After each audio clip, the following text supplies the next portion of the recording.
It was a sort of physical thing. And look to the future when Charles eventually inherits his mother's crown. He has been brilliant in waiting, because, my God, that's been a long time in waiting.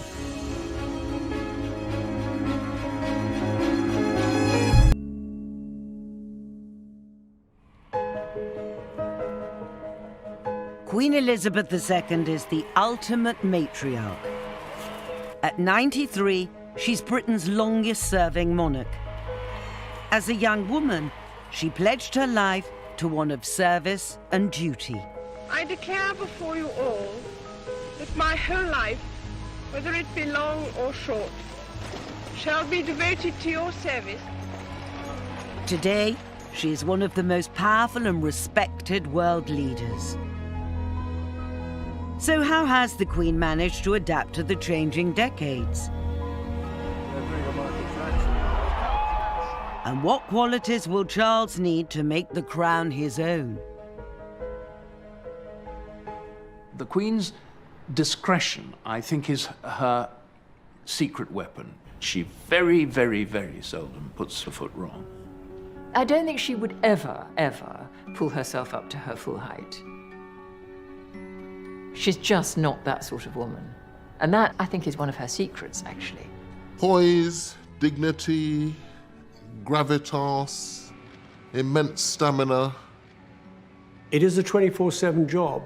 It's not one of those jobs that you can say, oh, I'm not going to work today. My lords and members of the House of Commons. As head of state, much of the Queen's work requires a serious, steadfast approach. The Queen works every single day of the year, and when I say work, they are her red boxes. Red boxes have government papers, and she doesn't get these boxes once a day. She sometimes gets them 3 times a day. Yet those that know her reveal she has a much more mischievous side.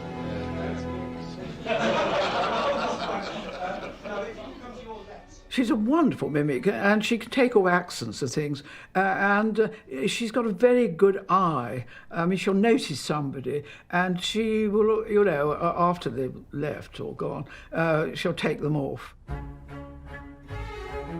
Every year, the Queen goes into a toy shop at Balmoral and buys a number of small toys for the children.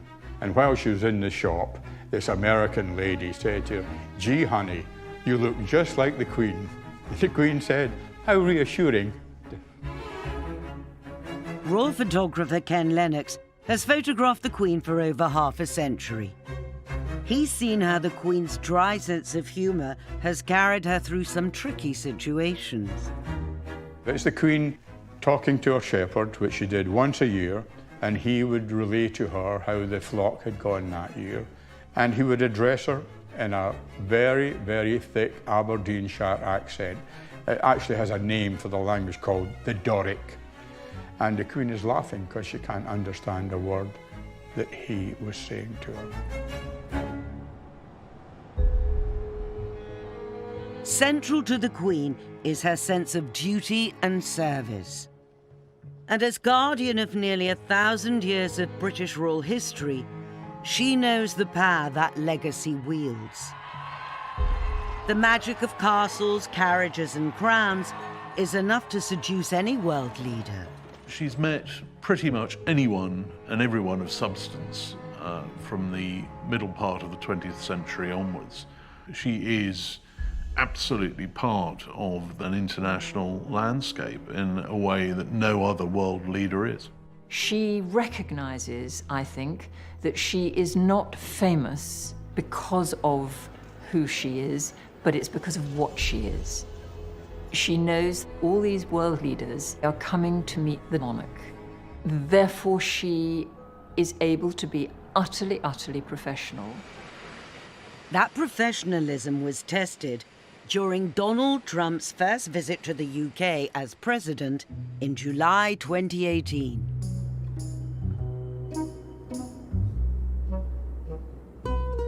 Either he's been very badly briefed or he's forgotten, so that when he meets the Queen, he doesn't bow as he should have done.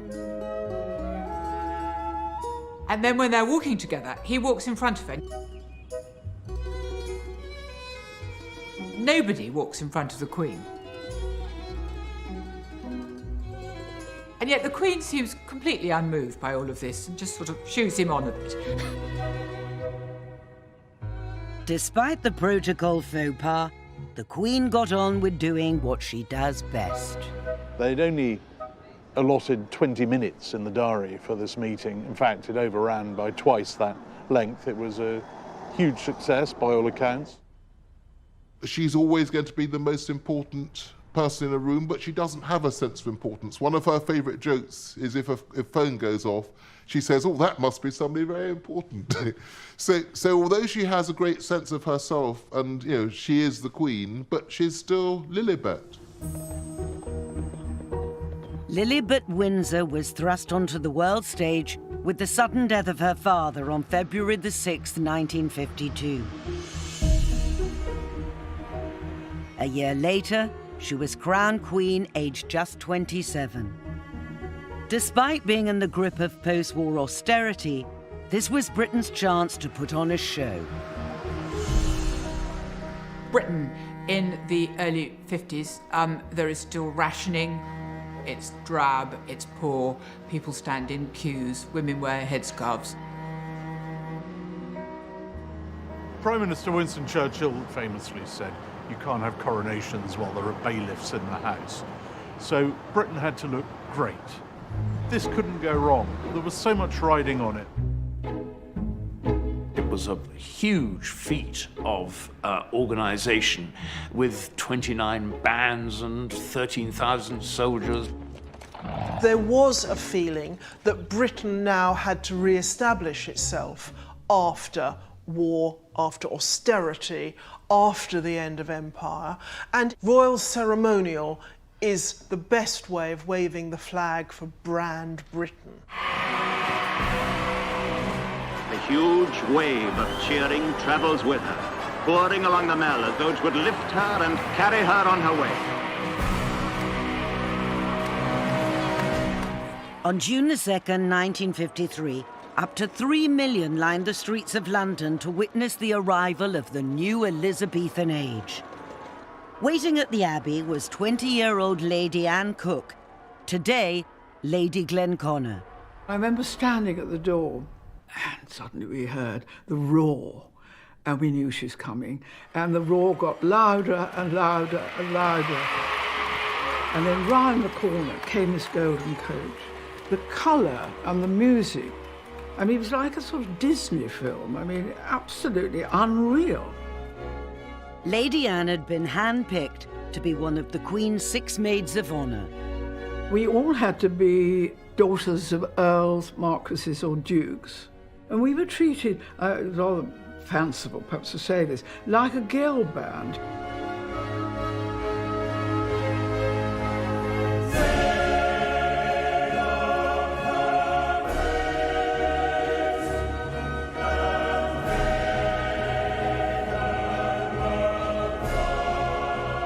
There I am, the little one, almost touching her. Lady Mary Bailey Hamilton was just 19. Today at 85, she's rarely spoken in public about her role as a maid of honour. I got the best place because I was the smallest. And she looked so young, and one thought, gosh, she's got so much responsibility. The maids too felt a great sense of duty. Nothing could go wrong to spoil the Queen's big day. Just in case any of them felt faint, they were issued with a bottle of smelling salts. I had my file of smelling salts in there, not that they did much good. I started to sway. I just, I couldn't see it. Everything was black. I mean, it was awful. I thought, oh my God, I cannot let the Queen down. I mean, I could ruin the whole thing. All the cameras, millions of people all over the world were watching it. Fortunately, one of the Queen's personal ushers, Black Rod, saw what was happening.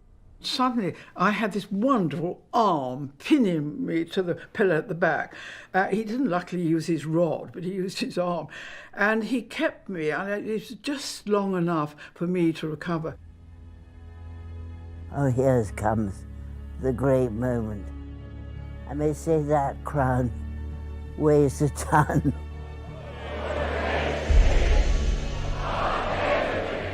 We all thought we were part of history.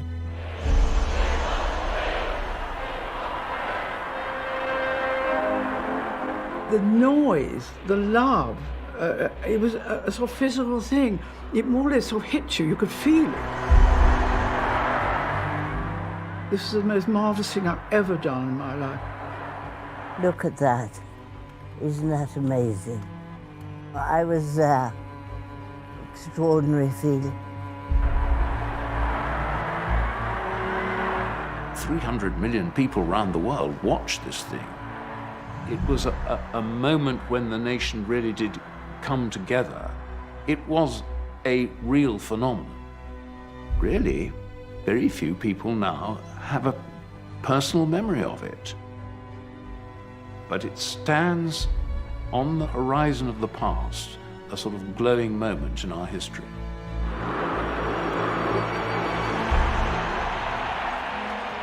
Since the coronation, the diminutive Queen has emerged as a giant on the world stage. She has met almost every world leader in the past 67 years, although not all were warmly welcomed. For the first and only time in her life, she actually hides in a bush in the palace garden to avoid her own guests.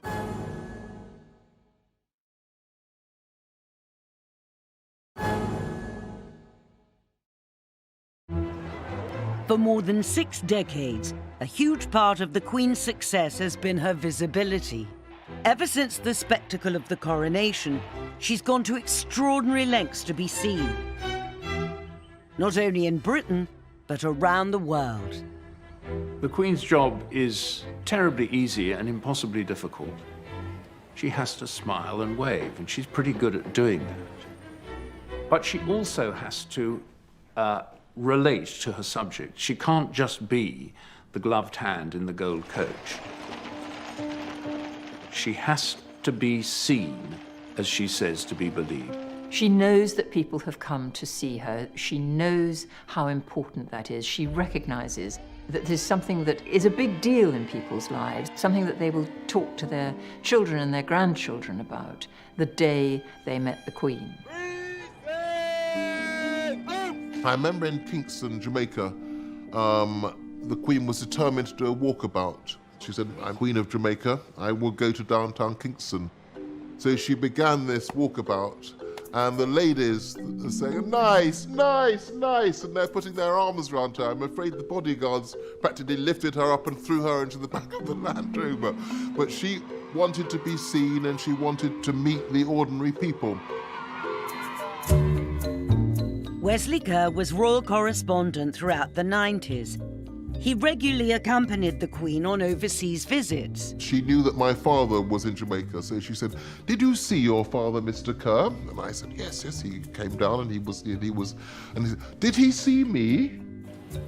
She wanted to know that the work that she was doing was having a reaction. One of the Queen's secrets is her trademark block colour outfits. At a little over 5 feet, she's learned how to stand out in a crowd. Once upon a time, monarchs were very identifiable because they were wearing crowns and they had jewels and they were sitting on thrones. That is no longer the case. People are going to queue up behind barriers and wait for hours for a glimpse of their monarch. Then she's got to be looking the part. And the Queen looking very bright and summery in turquoise and yellow. Where clothes are concerned, it matters terribly to her. Margaret Thatcher made an extraordinary overture to her when she became Prime Minister. She asked her whether she should consult the Queen about their dresses not clashing. And she got a very chilly note back from the palace saying, "The Queen does not notice what other people are wearing." She's got to stand out. That's why she does wear primary colours. That's why you will see the hat in a crowd of thousands, and that's for a very good reason. As she once said to one of her dressers, "I can't wear beige because no one will know who I am." The Queen's eye for making a statement goes right back to her coronation. Her dress, which took 8 months to create, was embroidered with flowers from both Britain and the Commonwealth in gold and silver thread. She looked incredible. It was a most beautiful dress, heavily embroidered, with all the symbols of the rose and daffodil. The maids, too, each had dresses which were equally ornate. Brings back memories, does it? Certainly does. I couldn't get into them now. The point was that they are tremendously embroidered down the back, because we were seen from the back a lot. But as you can see, it wasn't lined. And here you can see where the embroidery is extremely prickly. But we were so proud of them. Throughout the months of preparations, every effort was made to keep their dresses a secret. The last rehearsal, we were told to wear our dresses. They said, wear a shawl, to hide it. Well, when we left the Abbey, there was quite a wind, and my shawl got whisked away, and to my horror the next day, front page, she didn't know it was a secret. And I thought, oh, help, how awful. The Duke of Norfolk is bound to ring me up now and say, look, I'm terribly sorry, Anne, but you can't take part. It is a piece of history. Lady Mary has also kept her precious dress. Well, what I think is lovely is that I can show it to my children and grandchildren. I haven't got any great-grandchildren yet, but hopefully I will have soon, and they will think, goodness me, what's that? Because it was very beautiful. This dress is on stamps, it's on coin, everywhere. You turn on the television, quite often there's a picture of the Queen at her coronation with us behind carrying the tray. It's an iconic dress, isn't it? Nearly 70 years later, the coronation still stands as the finest example of British royal pomp and pageantry. As a young queen, Elizabeth was quick to learn the power of perfectly executed royal ceremony.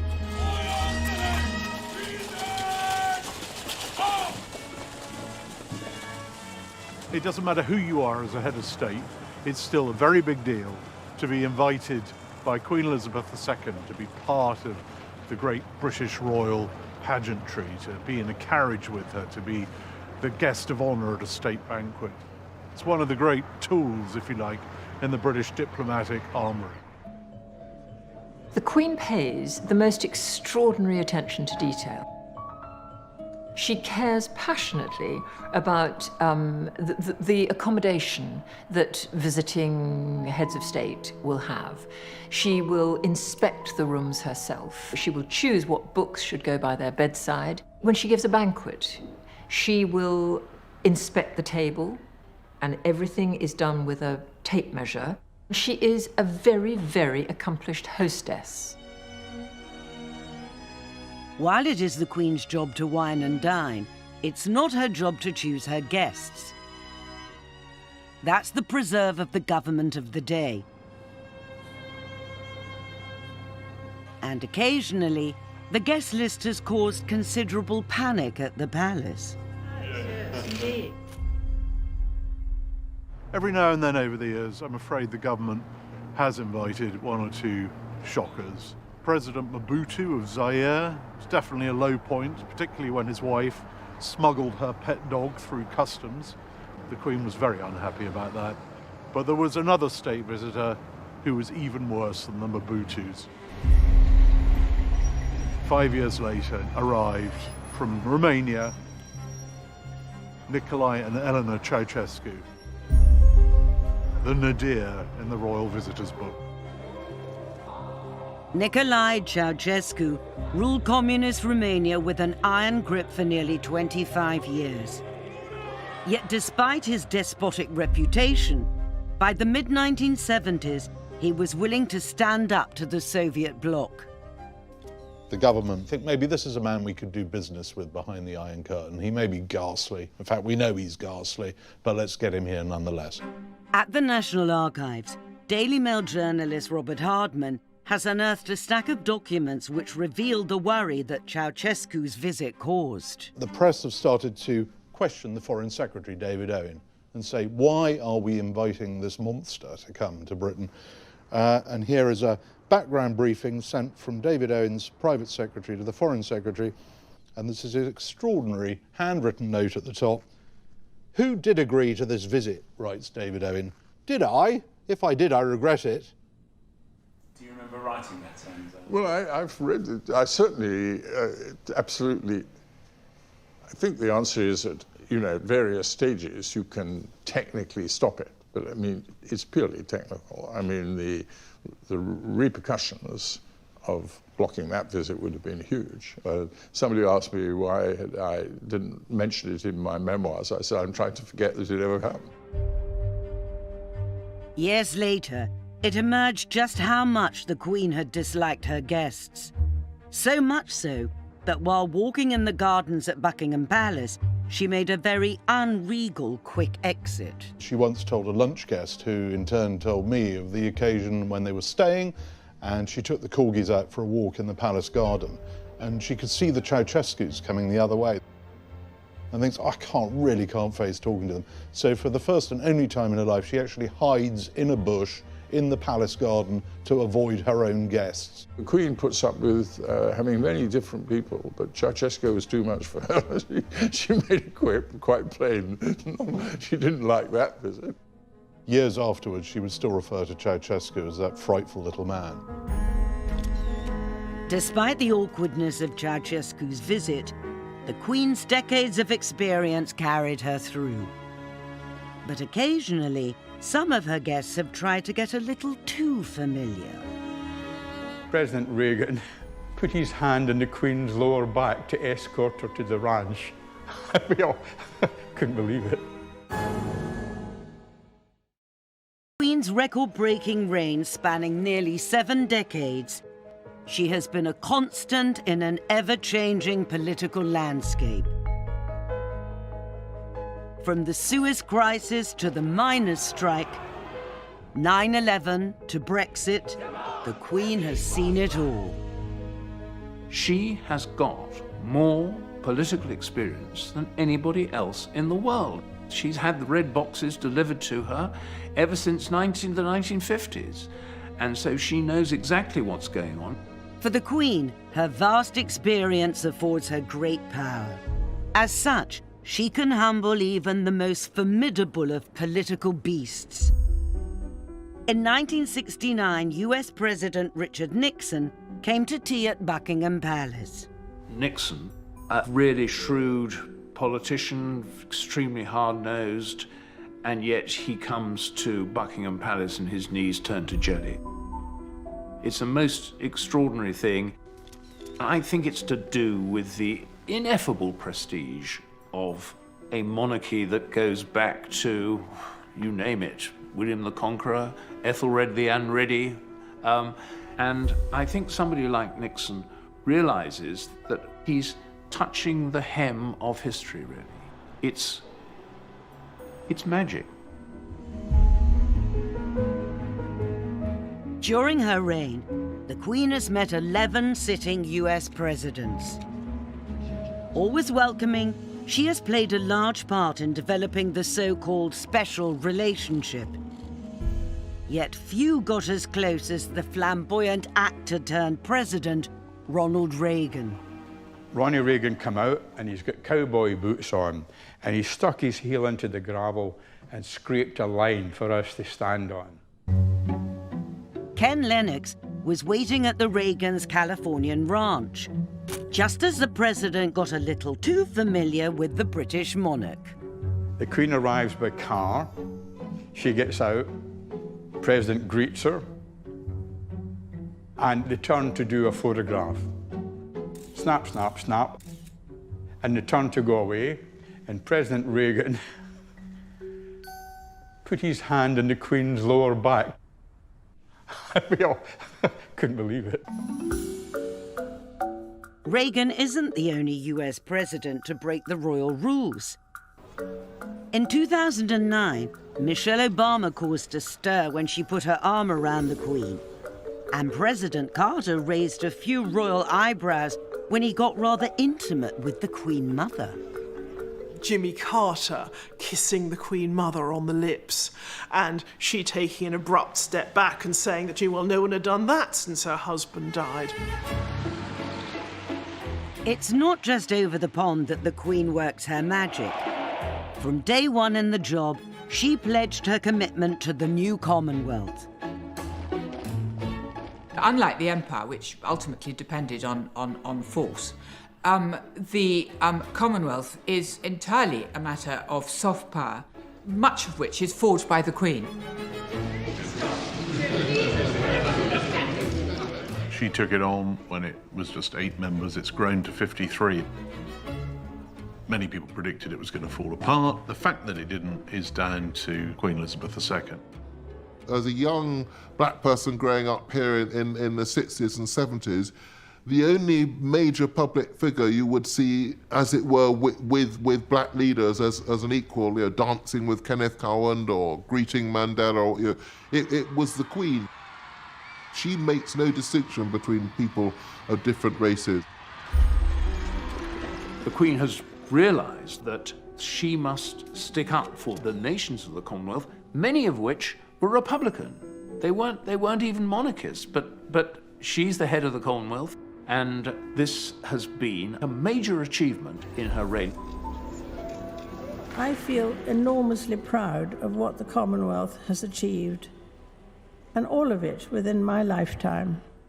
Prince Philip called her the psychotherapist of the Commonwealth, that she knows all the leaders, she hears their problems, and they see her as a kind of mother figure. Mother, wife, Queen. The job requires Elizabeth to play them all, and much more besides. Yet despite being the most famous face on earth, being monarch can be an isolating job. You are guardian of a whole heap of secrets you can't even share with your husband. You spend a lot of time with strangers. You are expected to know exactly why you're somewhere, why the people you're speaking to are there. I think it's a very lonely job, a very lonely job. But the Queen has a secret weapon, or as she put it, her strength and stay. Prince Philip, her dashing naval officer whom she married in 1947, has stood beside, or more accurately behind her, for over 70 years. He's not the kind of man you'd expect to follow a few footsteps behind someone else. Very forthright, but he attended to the Queen. He represented her. He did everything that he could to help, and he calls her Cabbage, for goodness sake. Can you imagine calling Queen Cabbage? Ken Lennox was on the wrong end of Prince Philip's forthright approach when he tried to photograph him twice in one day.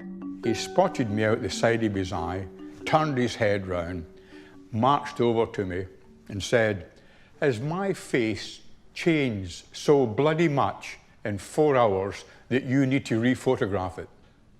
I just stood there, petrified.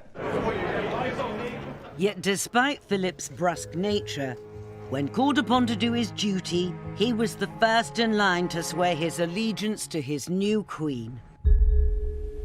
Philip, Duke of Edinburgh, who with his hands between the hands of the Queen becomes her liege man of life and limb. This is the moment where he is subordinating himself and his role to supporting the Queen. He is dedicating his life not just to her as husband, but as defender, as her number one, if you like. The Duke of Edinburgh, I think, wanted to make the coronation wonderful for the Queen, looking after, but he was a bit fussy. We had been trained absolutely by the Duke of Norfolk. We knew exactly what to do. But I remember him coming out, saying, Anne, you better lift that up or do something, you know. And he wanted, I think, to be part of it, you know.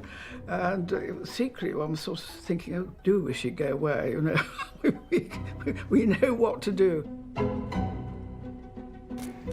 After the coronation, the Queen and Prince Philip undertook a marathon 6-month tour of the fledgling Commonwealth, becoming the first ruling British monarch to set foot in Australia and New Zealand.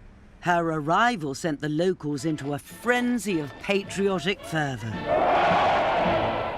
This is the first time that I have spoken to New Zealanders in their own homeland. There was something almost medieval about that coronation tour. People were completely carried away.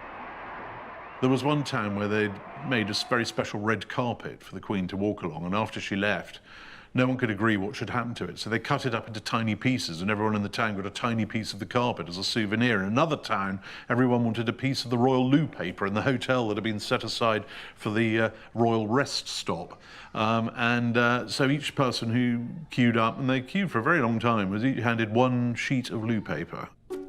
Everyone's always pleased to see the Queen, but that country, they pulled out so many of the stops. Some sheep farmers even dyed their sheep red, white and blue. Since the coronation, the Queen has visited well over 100 countries. Today, she is the world's most travelled monarch. To an outsider, it might look like a dream job, but those in the know tell a different story. The royal tours are so organised, you wouldn't believe it. And it's minute by minute. I'm not exaggerating. 9:46, the Queen will arrive to open a new station. 9:49, the Queen will meet the Lord Mayor of such and such. 9:53, the Queen will get into the Royal Land Rover. 9:57, she'll arrive at the park. She will stay at the park for approximately 9 minutes and will receive a bouquet, and so on and so on. It's minute by minute. It's hard work, it's relentless work. I remember in 3 weeks in the Caribbean, she never seemed to sweat. Or I think perspire would be the word, or glow perhaps. She never glowed, never seemed exhausted. With so many people to meet and greet, sticking to the programme is essential. And while the Queen has learned to take her timetable seriously, there have been other royals who haven't always played by the rules. It's very important in these circumstances you do not panic. Linda Chalker was Minister of State for Africa and Overseas Development between 1989 and 1997.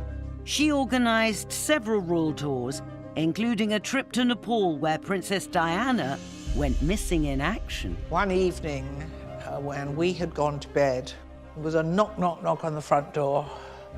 Did I know where the princess was? I said, what? She decided, having been invited by the Crown Prince to go out in his motor sports car, to go out with him. He had the roads closed off, and they had a little trip round the roads of Kathmandu. When the errant princess returned, she was unscathed but unrepentant. I said, that was a bit risky, Ma'am, wasn't it? It was all right, she said. It was fun. It's important never to panic, if you can avoid it. Now aged 93, the Queen has more than done her duty for the nation. But what does the future hold for the crown? We're not anything like prepared. Impossible act to follow.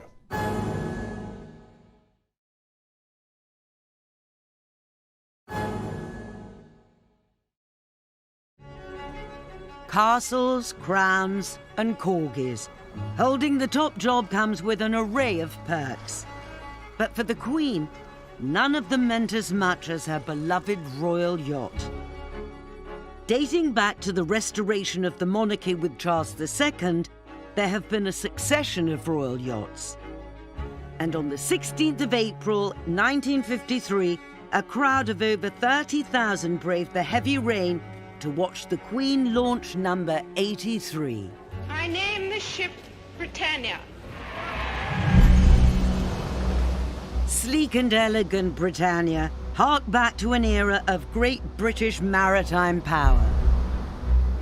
Britannia had an amazing serenity, rather like a small version of those old Cunard liners.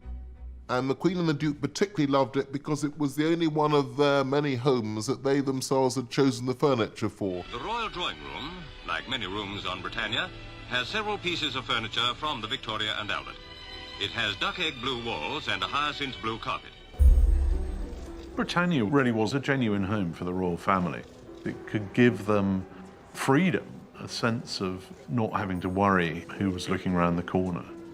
The Queen put it to her crew. She used to say, it's the one place where I can be myself. It was a very important part of all their lives. In her 44 years of service, Britannia would carry members of the royal family on nearly 1,000 trips all over the world. For me, from the household perspective, Britannia was a very welcome floating office. You know, you could catch up on your paperwork, you could make phone calls, you could get your laundry done, you could regroup. Really was a little piece of Britain coming into the harbour. Lots of business deals were done on that ship, lots of receptions were hosted. It was a fantastic place for her to relax, but it was also a brilliant example of British soft power. Everybody wanted an invitation aboard. So if Britannia stopped in your country where you were the British ambassador and you were able to ask people for a drink on Britannia, everybody would turn up. I remember President Yeltsin came and showed a huge reluctance to leave. He thoroughly enjoyed his dinner and I think quite a lot of the wines as well. And would have gladly, I think, sailed with us to Finland if he'd had half a chance. Former Foreign Secretary David Owen also remembers Britannia's power to woo. In 1979, he was on board during a tour of the Gulf when the Queen hosted a dinner for King Khalid of Saudi Arabia. It was a terrific evening. He thoroughly enjoyed himself. You could absolutely see this. And when it eventually came for him to go, I mean, it was quite late. And then we suddenly saw a walking stick where he's waving it. And as he went away, he saw 100 yards, 200 yards, 1,000 yards. And he was still waving his stick. And he had the time of his life. So there's no doubt about it that it gave the monarch's visit something very special. After 4 decades and over 1 million nautical miles, the aging yacht was proving too expensive to run. So on December the 11th, 1997, at Portsmouth, Britannia was decommissioned. It was a freezing cold day. We were all on the quayside and there were several thousand former crew members and their families there, as well as the royal family. We were all in tears. It was the greatest vessel in the world. William Evans spent 6 months crewing on the yacht, but Britannia's decommissioning signaled the end of an era. At 93, the Queen has ruled longer than any other monarch in our history. But unavoidably, there will one day be a change of reign. I fear that we're not anything like prepared for the end of the present Queen's reign. So whatever follows is inevitably going to be a bit of an anticlimax. Oh, dig that crazy rhythm. Crazy, you insane. Right. Prince Charles will be king, and he will be the best prepared monarch that this country has ever had. Charles has spent much of his tenure as Prince of Wales being outspoken on a range of issues, from homeopathy and politics to the environment and architecture. What is proposed seems to me like a monstrous carbuncle on the face of a much loved and elegant friend. He's written his spidery letters to ministers asking the sort of questions that we would want answers to. But he won't be able to do that when he becomes king, because constitutionally he'll have to keep his mouth shut. Diana very famously said, "I don't think he should be king." Charles has too many servants, spends too much money, whereas the Queen has always been frugal. I mean, stories about Charles's bed being taken to a house that he's going to spend the weekend in and stuff like that. He denies some of them, but everyone involved says, yes, he does. Charles's personal life, too, has often dominated the headlines. He's got a lot of uncomfortable baggage that the Queen never had. She emerged absolutely pristine onto the throne. He has had a very rackety past. He could do the crucial thing which a monarch shouldn't do, which is to divide opinion rather than unite it.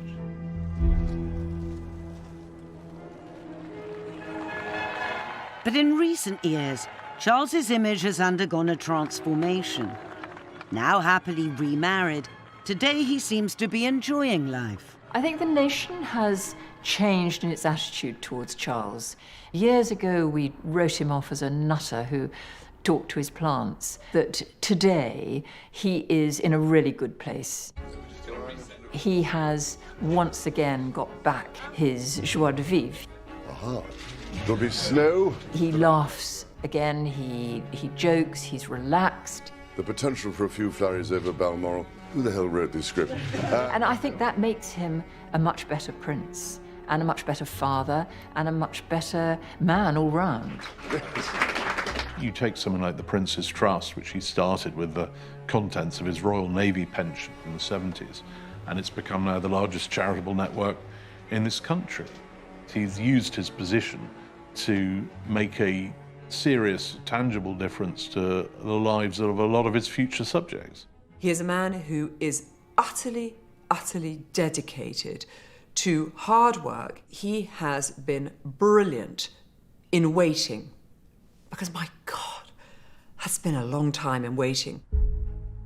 Despite Charles's preparedness, he still might have a while to wait yet. I mean, the Queen Mother lived a good old age, and I think the Queen will too.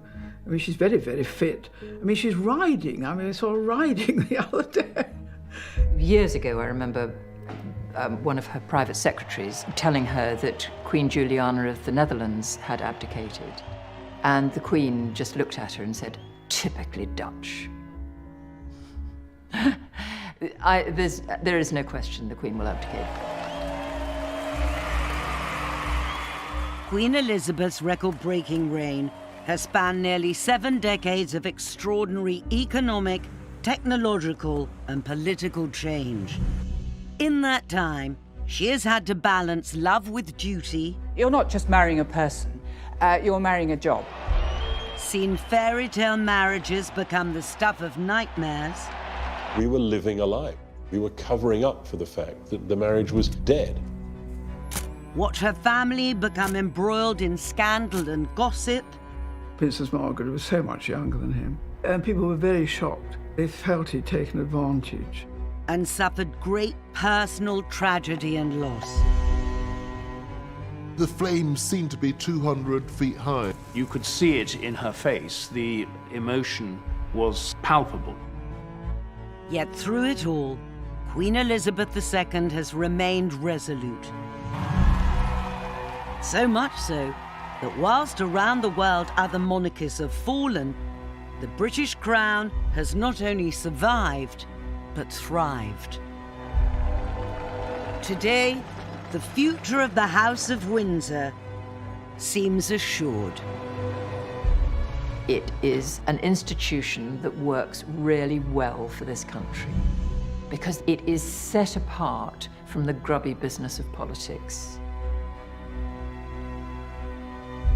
As King Farouk of Egypt said shortly before his own throne went south, very soon there'll only be 5 kings left: the kings of hearts, spades, diamonds, clubs, and the King of England. Donald Trump's first visit to the UK as president in July 2018.